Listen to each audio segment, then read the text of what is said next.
दोस्तों, कुछ लोगों का मानना होता है कि जो जिन हैं बहुत ज़्यादा बुरे होते हैं, जबकि कुछ लोगों का मानना है कि जिन ना तो बुरे होते हैं ना अच्छे होते हैं, बल्कि जिन एक अलग तरह के जीव हैं, बिल्कुल इंसानों की तरह, लेकिन उनके पास एक अलग ताकत होती है। वो वीरान सुनसान जगहों पर रहना पसंद करते हैं जहाँ पर इंसानों का आना जाना ना हो।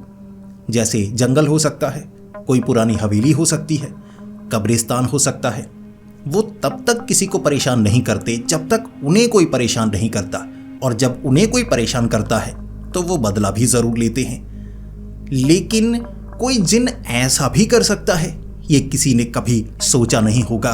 जो कहानी मैं आपको सुनाने वाला हूं, उसमें एक जिन ने हसन को कैसे परेशान किया था, और उससे पहले हसन ने उस जिन के साथ क्या किया था, वो आपको इस कहानी में जानने को मिलेगा। ये कहानी है बेहद ही रोमांचक और खौफनाक। इससे आपको जिन्न जिन्नातों की जानकारी भी मिलेगी और इसी के साथ डर भी अंदर तक लगेगा।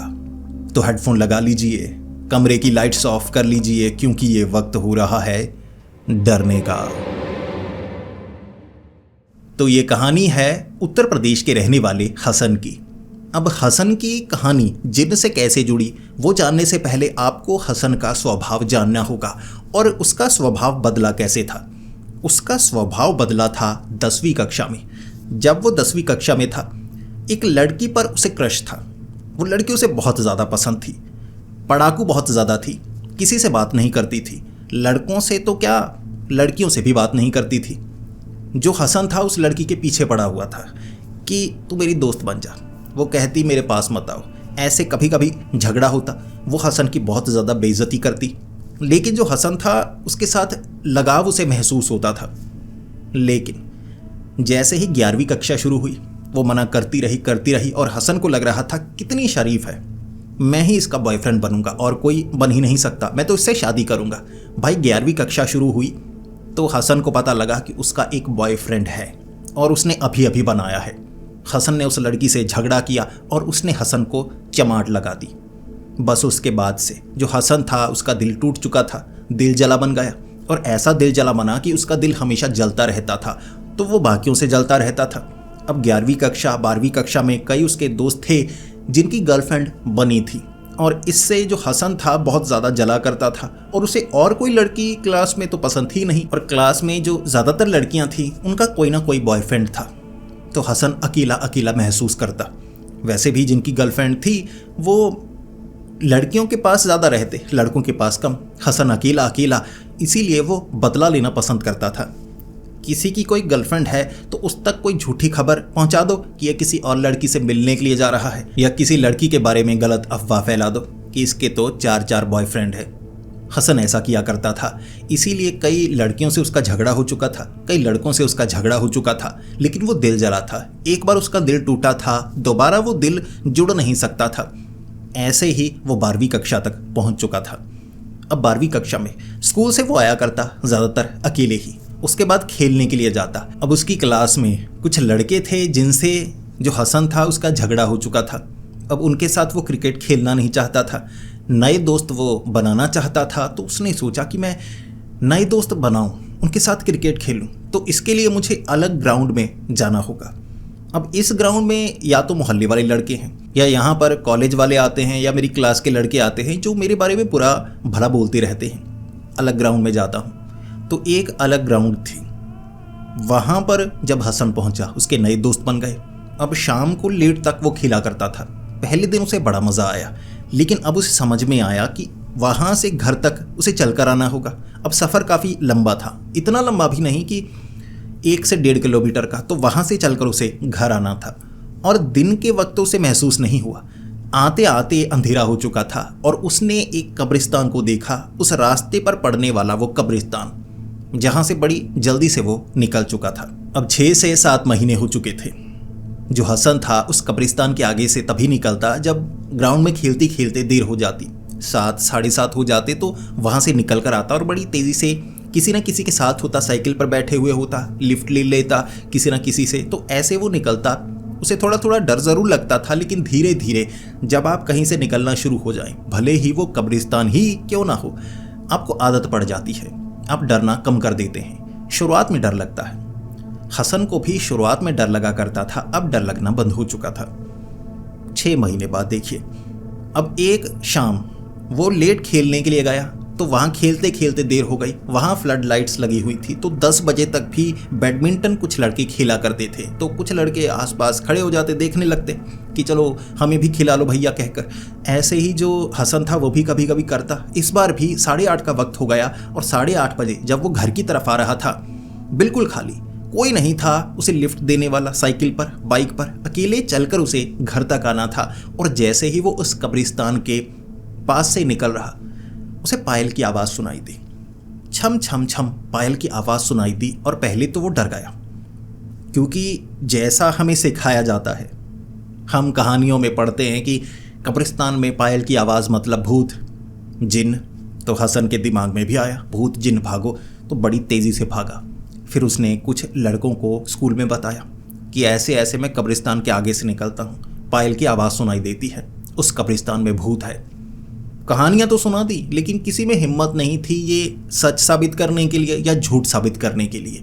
हसन कई बार, 3 से 4 बार और देर रात निकला और उसे पायल की आवाज़ सुनाई दी। अब उसने महसूस किया एक रात कि ये जो पायल की आवाज़ है ये कब्रिस्तान के अंदर से आती है।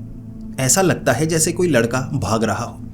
तो एक शाम उसमें उत्सुकता हुई कि देखूं तो सही अंदर कोई सच में है या नहीं।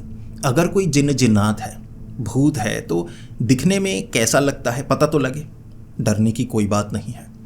इसके बाद क्या, 2 दोस्त उसके साथ थे तो उस वक्त उसे डर भी नहीं लगने वाला था। अब कब्रिस्तान की दीवार उन्होंने फांदी।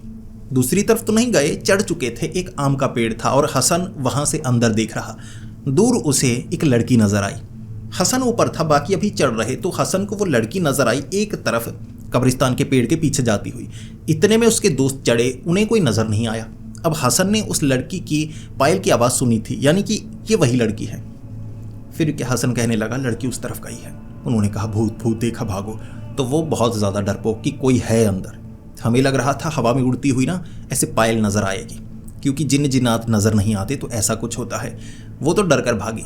लेकिन इतने में जो हसन था उसके दिमाग में ना अजीब अजीब ख्याल आने लगे।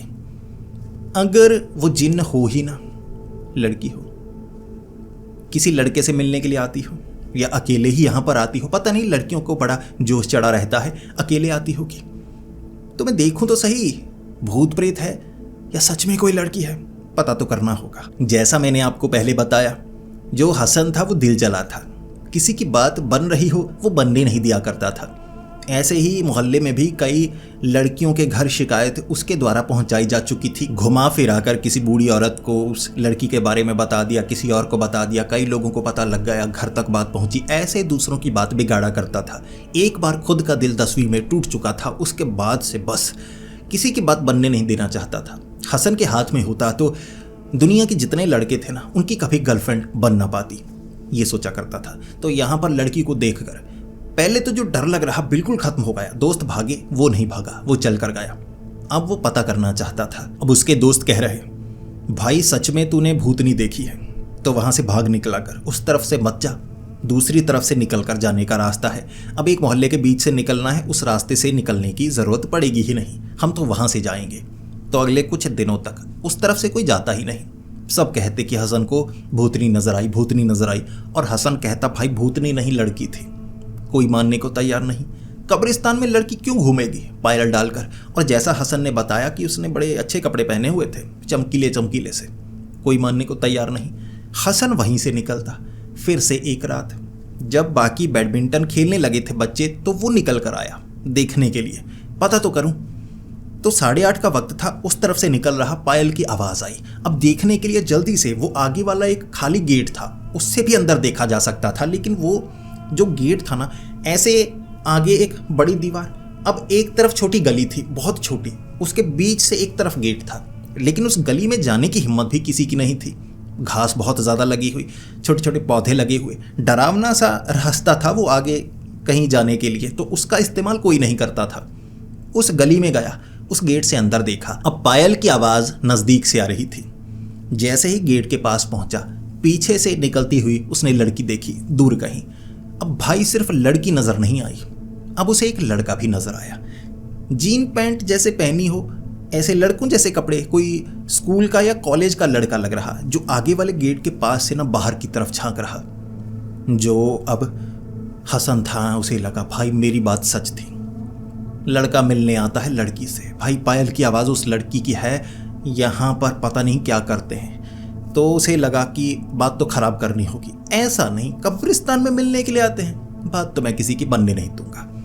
हसन एक तरफ छिप गया। हसन ने एक तरफ जाता हुआ वो लड़का देखा। अब दीवारें तो बहुत तरफ थी, इधर उधर कहीं से भी फांद कर निकल सकता है।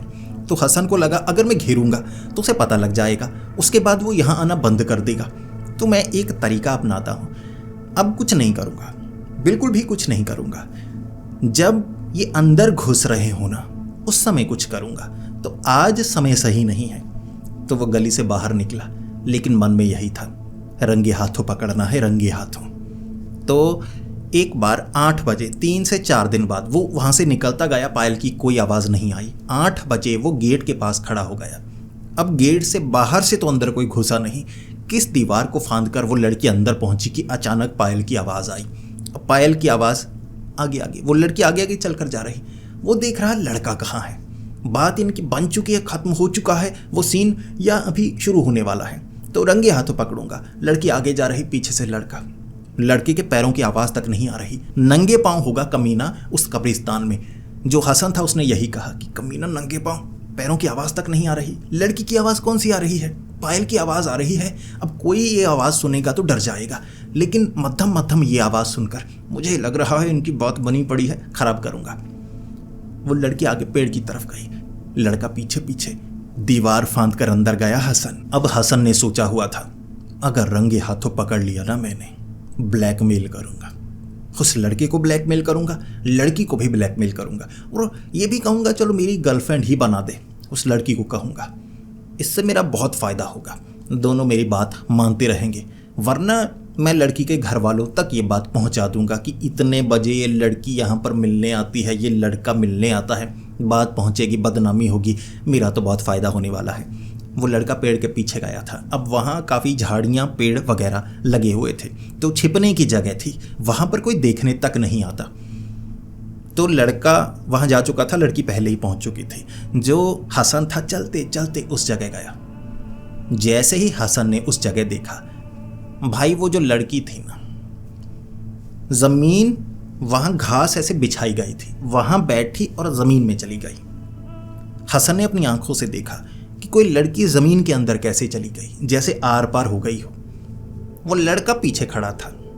लड़के ने जब पीछे मुड़कर देखा, पहले तो पीठ थी हसन की तरफ। हसन रंगे हाथों पकड़ना चाहता था, ऐसे सर बाहर की तरफ निकाल कर कि आगे वाली लाइट में इतनी रोशनी है, नज़र आ रहा है। लड़की चली गई, ये क्या हुआ? लड़के ने पीछे मुड़कर देखा, भाई लड़का इतना भयानक कि कोई इंसान तो ऐसा नहीं हो सकता। झुर्रियाँ पड़ी हुई थी, रंग पूरा काला था, और चेहरे पर जैसे एक अजीब सी रोशनी जो चमड़ी से निकल रही थी। शरीर आगे से भी ऐसा। अब करीब से देखा, उसकी बाजुएं थोड़ी ज़्यादा लंबी थीं। अब उन आँखों से जब वो देख रहा हसन को, हसन की चीख निकली, ये तो भूत है, ये तो जिन्न है। हसन भागा, वो हसन के पीछे पीछे। हसन 2 बार 1-2 कब्रों में पाँव फंसने के कारण गिरा ना। पहले तो बड़ी आसानी से निकल गया था, अब भागा नहीं जा रहा। अब आगे वाले गेट के पास वाली दीवार फांदे तो कैसे फांदे, चीखे मार रहा। अब कोई मदद करने वाला भी नहीं, क्योंकि आसपास का इलाका, वहाँ कोई घर नहीं था, कुछ नहीं था। दूर दूर तक आवाज़ अगर पहुँचती, कोई मदद करने नहीं आता। इस तरफ कब्रिस्तान के अंदर से अगर आवाज़ें आ रही हों, कोई नहीं आता वहाँ। सब कहते हैं भूतों की आवाज़ें। हसन को पता था दीवार फांदनी होगी। हसन दीवार के पास जैसे ही दीवार फांद कर गया, उसने पीछे मुड़कर देखा, गेट के बिल्कुल पास ऐसे वो जिन्न खड़ा था, घूर रहा, और उसने कहा था, अब तू नहीं बचेगा, अब देख मैं क्या करता हूँ। हसन भागा, हसन बड़ी तेज भागा, भाई मार डालेगा, जैसे उसने धमकी दी है मार डालेगा। कुछ नहीं हुआ हसन के साथ। हसन पहुंचा घर पहुंचते बुखार चढ़ गया। उसकी माँ पूछ रही कि क्या हुआ, आखिर हुआ क्या जो तुम इतने घबराए हुए हो? हसन क्या बताता कि लड़का लड़की झाड़ियों में जा रहे थे, तो देखने के लिए, रंगे हाथों पकड़ने के लिए जा रहा था। तो बाकी बातें भी उसकी खुलती कि कैसे बाकी भी लड़कियों के चक्कर खराब कर चुका है, तो वो बताना नहीं चाहता था। उसने कहा कुछ नहीं, वैसे ही खेल कर आ रहा था तो किसी ने डरा दिया मुझे, तो बहुत घबराहट हो रही है। वो रात बड़ी मुश्किल से निकली। वो डरता रहा कि जिन्न आएगा मार डालेगा। जैसे कहानियां सुनी हैं कि जिन्न कहीं भी आ सकते हैं, कुछ भी कर सकते हैं। वो रात हुआ तो कुछ नहीं, लेकिन वो बीमार रहा। अगले दिन दवाई ली डॉक्टर के पास जाकर, फिर अपने उन दोस्तों से मिला, क्योंकि स्कूल तो जा नहीं पाया था, तो दोस्तों से मिला। उन्हें बताया कि ऐसा ऐसा हुआ। वो कह रहे तेरे ऊपर ना जिन्न का साया आ गया है, अब वो जिन्न तुझे मार डालेगा। इससे पहले कि कुछ बुरा हो, चल उस मज़ार में जाकर आते हैं। उसके दोस्त उसे मज़ार लेकर गए, झाड़ फूक करवाया कि तेरे ऊपर जो जिन्न का साया है ना, तुझे वो अपने वश में कर लेगा, इससे पहले झाड़ फूक करवा ले। तो झाड़ फूक हो गई, शांति मिली। जो हसन था उसे, हसन आ गया घर। ऐसे अब वो ग्राउंड में खेलने के लिए नहीं गया, बल्कि घर में ही था। तो उसकी अम्मी ने पूछा कि मैं सब्ज़ी वगैरह बाज़ार से ले आऊँ, तुम घर पर ही हो, वैसे तुम लेट आते हो तो बंद करके जाना पड़ता है, जाओगे तो नहीं? हसन ने कहा नहीं। उसके अब्बू तो पहले ही बाहर थे, दोस्तों के साथ वो थोड़ा लेट आते थे, कभी कभी थोड़ा पी लिया करते थे। तो अब हसन घर में अकेला। वक्त होगा 7:30 का, थोड़ा थोड़ा अंधेरा हो चुका था। हसन बैठा हुआ बेडरूम में, उसे पायल की आवाज़ सुनाई दी। अब इस पायल की आवाज़ को सुनकर जो उसकी हालत बदली हुई, खिड़कियां बंद कर ली, दरवाजे बंद कर लिए, बाहर झांका तक नहीं उसने कि ये तो वही है। पायल की आवाज़ से डर रहा। अब पायल की आवाज़ एक, जो उनका घर था गली के साथ था, कोई बाहर औरत पायल पहने चल कर गई होगी, तो वैसी पायल की आवाज़ आई। उसे लगा कि ये वो जिन ही होगा, वो जिन, वो औरत जिन, सिला जिन होगी, तो वो होगी। तो उसने खिड़कियां दरवाजे नहीं खोले। माँ उसके बाद जब आई सब्ज़ी लेकर, दरवाज़ा पीट पीट कर उसकी माँ ने बहुत गुस्सा दिखाया, खोल दे खोल दे। वो खोल नहीं रहा, वो डरा हुआ बेडरूम में। खिड़कियां दरवाजे बंद किए तो अंदर आवाज़ नहीं आ रही। माँ ने मारा ज़ोर ज़ोर से। अब आलू गोभी मार मार के खोल खोल खोल, चीखें मार मार कर आवाज़ पहुँचाई अंदर। फिर वो बाहर निकला, दरवाज़ा खोला। उसके बाद माँ ने पूछा क्या हुआ, तू ऐसे खोल क्यों नहीं रहा था खिड़की दरवाजे? उसने कहा मैं बाथरूम में था। माँ ने कहा 20 मिनट? बाथरूम में 20 मिनट कर क्या रहा था?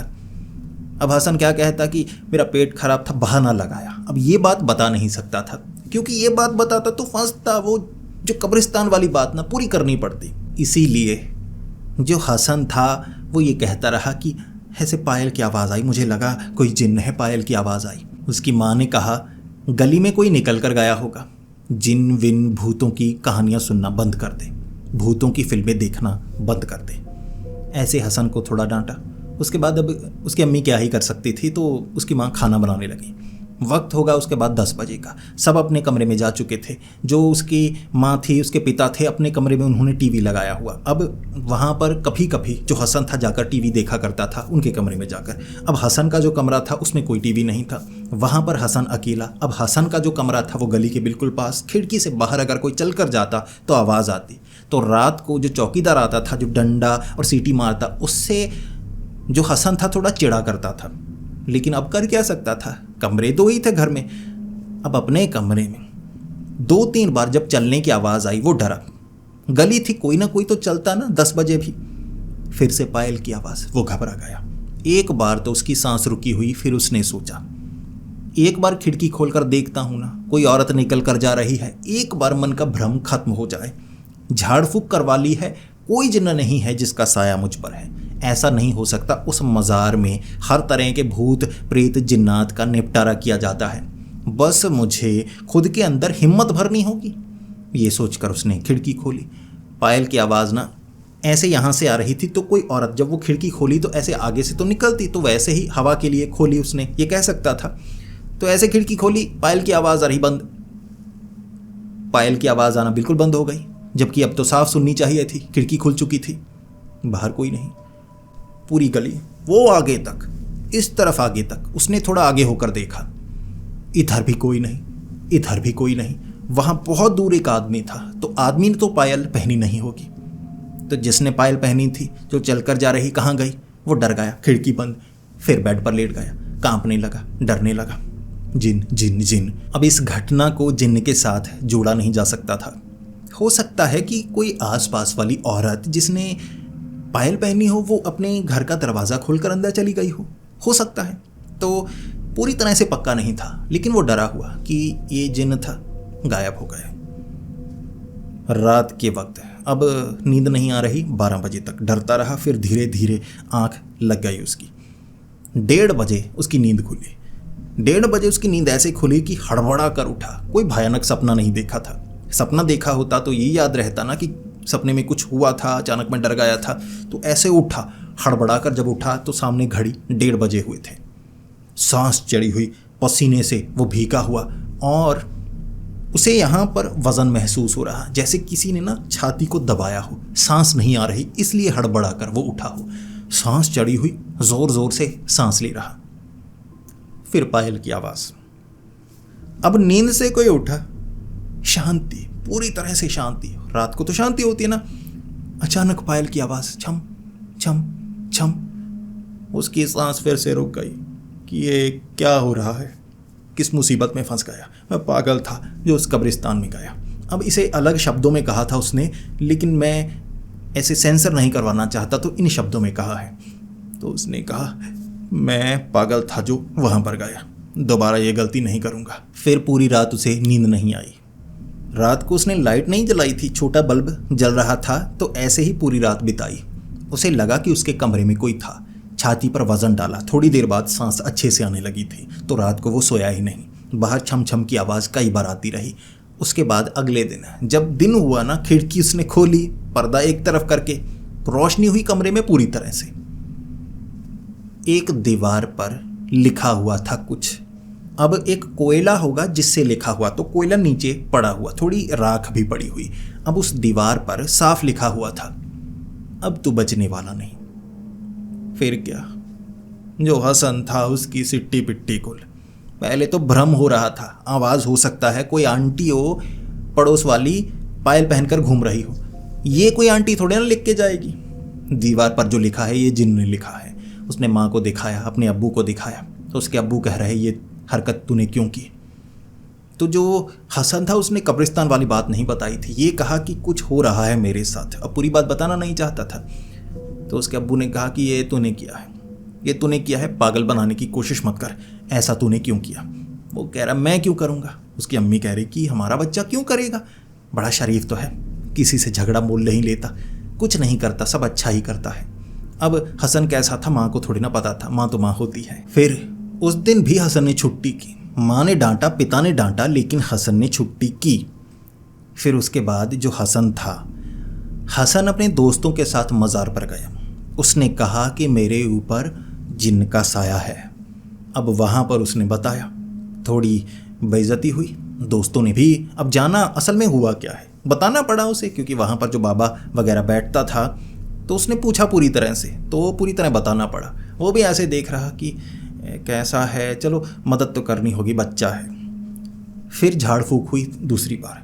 चिमटे होते ना, गर्म चिमटे पीठ पर मारे गए कि जो जिन्न है निकल जाए। गर्म चिमटे खाने के बाद उसे लगा मैं ठीक हो गया। दोस्तों ने कहा अब तू घर चला जा, हमें भी काम है। दोस्तों की भी छुट्टी करवाई थी उसने, घर चला गया। शाम को खेलने के लिए नहीं गया, क्योंकि उसे डर था भाई वो कब्रिस्तान कहीं ना कहीं से कुछ जिन्न निकलेगा, मुझे पकड़ लेगा, तो मैं बाहर नहीं निकलूंगा, घर में रहूंगा। शाम को दोस्त आए थे, चल खेलने चलते हैं। उसने कहा नहीं। दोस्त कह रहे डरना मत, हमारे साथ रहना, कुछ नहीं होगा। उसने कहा नहीं, वो घर में। अब उस रात जो हसन था उसे नींद नहीं आ रही। वक्त होगा कोई 10 बजे का। उसके अब्बू बाहर से आ चुके थे, 2 पैग लगाए होंगे। उसकी अम्मी थी, वो जब अब्बू ऐसे पैग लगाया होता ना कभी कभी, तो अम्मी करीब नहीं आती थी हसन की, तो वो कहती दूर रहो, बदबू आती है, दूर रहो। तो उसके अब्बू ना बाहर सोफे पर बैठ जाया करते थे, वहाँ पर बैठे रहते। तो 1 घंटा जब सब कुछ ठीक हो जाता ना, फिर कमरे में जाते। तो ऐसे उसके अब्बू सोफे पर बैठे हुए। जो हसन था डरे जा रहा कि जिन्न पकड़ लेगा, कोयले से लिख कर गया है, छोड़ूंगा नहीं, मार डालेगा। मैं अब्बू के पास चलता हूँ, क्योंकि अम्मी तो सो रही होगी, परेशान नहीं करना। तो अब्बू के सामने वो सोफे पर बैठ गया। अब जो हसन के पिता थे, उसके अब्बू सोफे पर बैठे हुए ऐसे, हमेशा ऐसे नहीं बैठा करते थे। ज़्यादातर जब वो बैठा करते ना, तो कुछ मोबाइल पकड़ा होता हाथ में, ऐसे चश्मा लगा कर ना ऐसे देख रहे होते, या कुछ होता, कोई अखबार होती दिन के वक्त की, कोई पुरानी खबरें पढ़ रहे होते, 1 घंटे के लिए कुछ तो करना पड़ता ना, तो ऐसे कर रहे होते। उसके अब्बू ऐसे बैठे हुए। हसन सामने बैठा। हाँ अब्बू, वैसे ही मैं यहाँ बैठ सकता हूँ? अब्बू ऐसे। उसके अब्बू ने कोई एक्सप्रेशन नहीं दिया, ऐसे देख रहे। हसन को लग रहा पता तो नहीं लग गया कि वो लड़की वाली बात स्कूल में किसी दोस्त ने बता दिया हो, मैंने लड़की का पीछा किया था, एक लड़की की शिकायत लगाई थी, वो कपड़े सुखा रही, लड़का उसकी चुम्मियाँ लेकर जाता था, वो बात बताई मैंने, ये पता तो नहीं लग गया? हर बात उसके दिमाग में घूम रही। उस आंटी ने तो नहीं बताया, उसके पति तो पापा के साथ काम करते हैं, तो ऐसे बहुत कुछ सोच रहा। लेकिन उसके अब्बू कोई एक्सप्रेशन नहीं। जो हसन था ना, वो डरने लगा। अब्बू ऐसे क्यों देख रहे हैं? ज़्यादा पिए अब्बू? बदबू भी इतनी ज़्यादा नहीं आ रही थी। कभी कभी वोडका पीते थे तो बदबू नहीं आती थी, और वोडका जब पीते थे तो ज़्यादा पीते थे। तो जो हसन था उसे लग रहा कि अब्बू ने ना ज़्यादा पी होगी। तो हसन कह रहा, अब्बू ऐसे डराइए मत, घूरे क्यों जा रहे हैं, क्या बात है? उसके अब्बू ने मुँह खोला, बोला, और क्या बोला जिसकी उम्मीद नहीं थी हसन को। उसके अब्बू ने कहा, तू कब्रिस्तान में आया था ना, अब मैं तुझे नहीं छोड़ूंगा। उसके अब्बू ने पीटना शुरू कर दिया। भाई अब्बू उठे ऐसे अचानक, जैसे ऐसे बैठे हुए, कौन सा जिन्न आ गया उनमें कि ऐसे उठे, बालों से पकड़ा, ऐसे चमाटे मुक्के मारने शुरू किए। हसन हाय हाय हाय हाय हाय। उसकी अम्मी आई कमरे से कि क्या हो गया, बच्चे को क्यों पीट रहे हो? जब उसकी अम्मी आई, हसन के जो अब्बू थे ना, वो कह रहे पता नहीं क्या किया इसने ऐसे पकड़ा मुझे बोल रहा था ये वो। उसके अब्बू को समझ में नहीं आ रहा। जो हसन के अब्बू थे वो बातें बना रहे, समझ में उनके भी कुछ नहीं आ रहा। और अंत में बात ये निकली, हसन के अब्बू ने कहा कि मुझे शायद नींद आ गई होगी, आंखें मेरी खुली होगी, मैं तो सपने में था कि ये मुझसे लड़ाई कर रहा है, झगड़ा कर रहा है, तो पता नहीं लगा मुझे। उसकी अम्मी ने डांटा, हसन के अब्बू को बहुत डांटा कि कम पिया करो, टांगे लड़खड़ाने लगती हैं। उस दिन जो हसन के अब्बू थे उन्होंने ज़्यादा नहीं पी थी। वो कह रहे नहीं पी थी, मुझे नींद आ गई बैठे बैठे, जैसे मैं तो बैठा हुआ था, ऐसे आंख लग गई, फिर मुझे सपना आया, मुझे लगा मैं सपने में हूँ, पता नहीं। हसन बेटा माफ़ कर दे। हसन ऐसे यहाँ पर निशान, एक चमाट जो ऐसे पड़ी थी ना, आधी कान पर पड़ी थी, उंगलियाँ कान पर टकराई थी, ये वाला हिस्सा ना हथेली का, ये गाल पर थी, ऐसे बड़ा लपड़ का निशान छपा हुआ है, ऐसे पकड़कर। अब्बू कोई बात नहीं। हसन भी शर्मिंदा। हसन को लग रहा कुछ गड़बड़ है, अब्बू सपने में ही थे। एक तो वो जिन्न वाली बात नहीं बता सकता था, उसे अपने अब्बू पर शक होने लगा। उस रात जब 12 बजे या 1 बजे का वक्त था, क्योंकि उसने जो अपने कमरे में बल्ब लगाया था ना, एक बल्ब था, या तो बाहर लगता था या वो अपने कमरे में लगाता था। इस बार रात को वो अब्बू के पास गया था तो बल्ब बाहर लगाया हुआ, उसके अब्बू वहाँ बैठे थे, कमरे में उसके पूरा अंधेरा, तो खिड़की खोल लिया करता था, बाहर से थोड़ी रोशनी आती थी, चांद की या आगे वाली स्ट्रीट लाइट की। खिड़कियाँ खोल नहीं रहा, घुप्पा अंधेरा, तो समय दिखा नहीं। अचानक उसका दरवाज़ा खटखटाया, घर के अंदर वाला दरवाज़ा। अब या तो उसकी अम्मी ने खटखटाया होगा या उसके अब्बू ने खटखटाया होगा। अब अब्बू का सोचकर उसकी हालत बदली। दूसरी बार टक टक, फिर टक टक। हसन खोल नहीं रहा। अंत में हसन को खोलना पड़ा। अब्बू गुस्से में आ जाएंगे कि खोल क्यों नहीं रहा, शायद माफ़ी मांगने के लिए आए होंगे। हसन ने दरवाज़ा खोला। अब्बू ऐसे, हसन ऐसे, अब्बू हाँ जी अब्बू। उसके पिता ऐसे। हसन को लगने लगा गड़बड़ है। फिर उसके पिता ने उसको बालों से पकड़ा, नीचे लेटाया, जो चमाटे पड़ने लगी। बोल, तू कब्रिस्तान में क्यों आया था? कहा था ना मैंने, छोड़ूंगा नहीं। अब देख, मुक्के, कोहनी, घुटना नीचे बिठाकर ना बाजों को पीछे ऐसे कर दिया, ऐसे करके घुटना पीठ पर हाय हाय हाय हाय कर रहा। इतने में उसकी अम्मी जो ऐसे आंखें मलती मलती, क्या हो गया। उसके अब्बू पीट रहे हसन को। उसकी अम्मी ने रोका, क्या कर रहे हैं, क्यों पीट रहे हैं इसे? उसके अब्बू ऐसे हड़बड़ा कर, मैं तो सपना देख रहा था। ये क्या हसन, ये क्या हो रहा है, मैं नींद में चल रहा हूँ। अब हसन के अब्बू समझ नहीं पा रहे। हसन की 2 बार पिटाई हो गई। हसन सब कुछ समझ चुका था, लेकिन फिर भी अब्बू को बताता तो क्या बताता। वो रात बड़ी मुश्किल से निकली। हसन ने कहा, मैं दरवाज़ा नहीं खोलने वाला, मैं दरवाज़ा नहीं खोलूँगा, चाहे अम्मी आए अब्बू आए, क्या पता वो जिन्न अम्मी में आ जाए। मैं अब्बू से डरता रहूं, अम्मी पीट डाले। पता नहीं अब्बू असल में ही पुराना बदला तो नहीं ले रहे, जिन्न का नाम लेकर अब्बू ही पीटे जा रहे हैं। अब जो हसन था उसे समझ में तो कुछ नहीं आ रहा, लेकिन उसने रात गुजारी। दोस्तों को कहा, दोस्त कह रहे अब्बू को लेकर मज़ार पर आ। अब्बू कह रहे मुझे काम पर जाना है। अब्बू मानने को तैयार नहीं। अब्बू उसके काम पर गए। हसन कह रहा रात को आएंगे, रात को मज़ार में कैसे ले जाऊंगा? अब रात को आएंगे, अंधेरे में कुछ भी हो सकता है। अम्मी को उसने बता दिया था कि मैं ऐसे ना कब्रिस्तान में दोस्तों के साथ ना आम तोड़ने के लिए चला गया था। अम्मी ने 2 चमाटे लगाई थी। पागल है, कब्रिस्तान में नहीं जाते, जिन्न जिन्नात रहते हैं वहाँ, कब्जा कर लेते हैं शरीर के ऊपर। अगर तेरे साथ कुछ हो गया। हसन कह रहा मेरे साथ तो होगा ही, अबू के ऊपर जिन्न का साया है, उस जिन्न को मैंने देखा था। उसकी अम्मी कह रही कि अब्बू को मैं कहूँ तो तुम्हारे कैसे कहूँ, वो मेरी बात नहीं मानेंगे। एक तो ये पीने वाली जो लत है ना, वो छुड़ाने की जितनी कोशिश कर चुकी हूँ, कैसे दोस्त हैं छोड़ने नहीं देते। शाम के वक्त उसके अब्बू आए, जल्दी आए, पी हुई नहीं थी। उसके अब्बू ये दिखाना चाहते थे कि जो हुआ ना रात को वो शराब के कारण नहीं हुआ, क्योंकि अम्मी उसकी डांटती नहीं थी अब्बू को, लेकिन जब डांटती थी दरवाज़ा लगा लिया करती। फिर उसकी अम्मी जो अब्बू की हालत करती ना, हाथ तो नहीं उठाती लेकिन बोल बोल कर इतना जलील करती ना, उसके अब्बू उससे डरते थे, वो बातों से डरते थे। और उसके अब्बू को लगा आज पी कर आऊँगा ना, घर में जो जिल्लत होगी बहुत ज़्यादा होगी। बिना पिए आए थे 7 बजे, घर में बैठे हुए, अम्मी सामने बैठी, सोफे पर अब्बू बैठे हुए, एक तरफ हसन बैठा हुआ, ऐसे निशान पीठ पर, गाल पर बहुत बड़े हुए। उसकी अम्मी पूछ रही ये क्या है? इसने कहा है ये कब्रिस्तान गया था, जिन्न से दिखा था, उसके बाद से ये हो रहा है। मुझे लगता है आपके ऊपर जिन्न का साया है। हसन के अब्बू मानने को तैयार नहीं, मुझे लगता है कि ऐसा हो जाता है। अब से मैं पीना छोड़ दूंगा, मेरी गलती। मेरे बेटे पर मैंने हाथ उठाया और उसने कोई गलती भी नहीं की थी।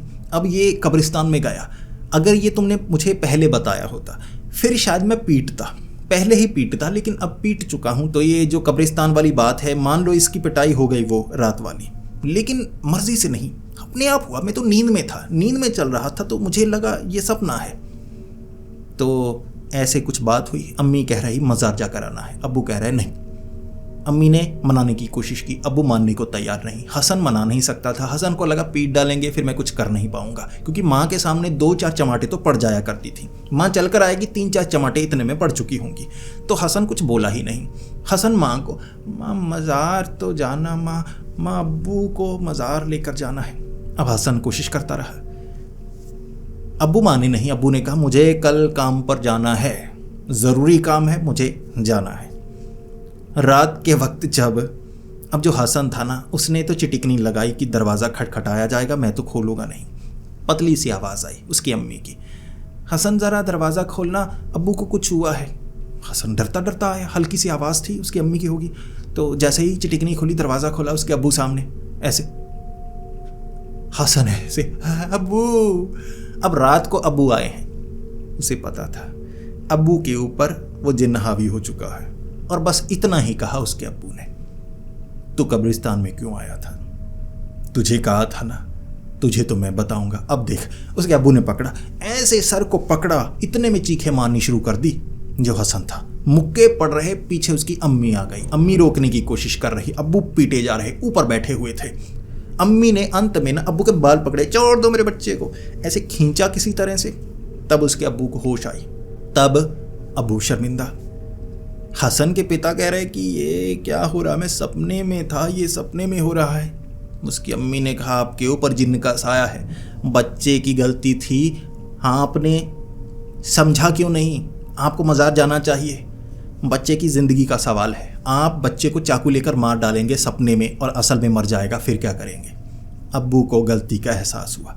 अब्बू पूरी रात नहीं सोए, ना हसन सोया। अब्बू को लगता रहा कि पसीना बहुत ज़्यादा आ रहा है, शरीर गर्म हो चुका है, शरीर से बदबू आ रही है। परफ्यूम लगाते शरीर से बदबू आती रहती। उन्हें लगा कुछ गड़बड़ है। अगले दिन गए मज़ार, झाड़ फूक हुई। उसके अब्बू ऐसे ऐसे तड़प रहे। जब झाड़ फूक की जा रही थी ना, उसके अब्बू लौटने लगे थे और बाबा ने कह दिया जिन्न का साया है। जिन्न बच्चे के घर में आया और असर किया इसके अब्बू पर, क्योंकि इसके अब्बू इसे पीट सकते थे, तो पूरा बदला लेने की उसने चालाकी दिखाई, पूरी चाल बनाई। झाड़ फूक करके जिन्न को निकाला गया। हसन को तब ऐसा महसूस हुआ कि चलो घर से जिन्न चला गया। अम्मी भी वहाँ पर थी, झाड़ फूक अम्मी की भी हुई कि घर में किसी तरह कुछ होना नहीं चाहिए, कोई जिन्न का साया कुछ ऐसा रहना नहीं चाहिए किसी के ऊपर। तो झाड़ फूक हो गई, सब खत्म। अब्बू को पूरी बात बताई थी उस बाबा ने कि ये लड़की देख कर ना कब्रिस्तान में गया था, लड़की गई है, लड़का गया है, तो रंगे हाथों पकड़ना समझ सकते हैं। तो उसके अब्बू ने कहा कि चलो बच्चा है, गलती की होगी। अब घर में आने के बाद उसके अब्बू ने ऐसे देख रहे हसन की तरफ। हसन ने कहा, अम्मी अब्बू को झाड़ फूक का असर नहीं हुआ। उसके अब्बू ने कहा, झाड़ फूक का असर तो हो गया, तुझ पर झाड़ फूक करनी होगी। तेरे ऊपर ना जो घर की झाड़ फूक है वो हुई नहीं थी, ये तो उस जिन ने करवाया था मुझसे हावी होकर। असल में मैं कुछ करना चाहता हूँ, सुधारना चाहता हूँ। तो उसके अब्बू ने थोड़ा हसन को सुधारा था। अब्बू ने सुधारा, जिन का काम नहीं था ये, अब्बू का सुधारना ज़रूरी था। फिर जो हसन था थोड़ा सुधरा, इन चीज़ों से दूर रहने लगा। ये जो हरकतें वो किया करता था ना, ये नहीं करनी चाहिए, अब्बू ने सिखा दिया, वो नहीं करने लगा। कब्रिस्तान के पास वो जाता ही नहीं, हिम्मत ही नहीं थी। कब्रिस्तान में वो जिन्न, सिला जिन्न, चलो उनके प्यार के पतंगें लड़ रही होंगी तो उसके बीच खलल डाला था हसन ने, तो बदला लिया उसे जिन्न ने। और दोस्तों, इस कहानी से यही सबक मिलता है कि हर किसी की प्राइवेसी होती है, चाहे वो इंसान हो, चाहे जिन्न हो या प्रेत हो। हमें किसी को परेशान नहीं करना चाहिए। आपके घर में किसी तरह की परेशानी है तो उसे ठीक करो। अब कहीं और कोई भूतिया घर है, बेवजह वहाँ पर जाना, कोई कब्रिस्तान है, वहाँ पर कुछ ना कुछ खलल डालने के लिए जाना, क्योंकि ऐसा करने पर आपको उसके परिणाम भुगतने पड़ सकते हैं, जैसे हसन ने भुगते थे। तो दोस्तों, अब ये बताइए आपको ये कहानी कैसी लगी। आपको अगर ये कहानी पसंद आई है तो इस वीडियो को लाइक और शेयर ज़रूर करें। ऐसी ही वीडियोस देखना अगर आपको पसंद है तो हमारे इस चैनल को सब्सक्राइब कर लें। तो मिलते हैं अगली वीडियो में, तब तक के लिए डरते रहें।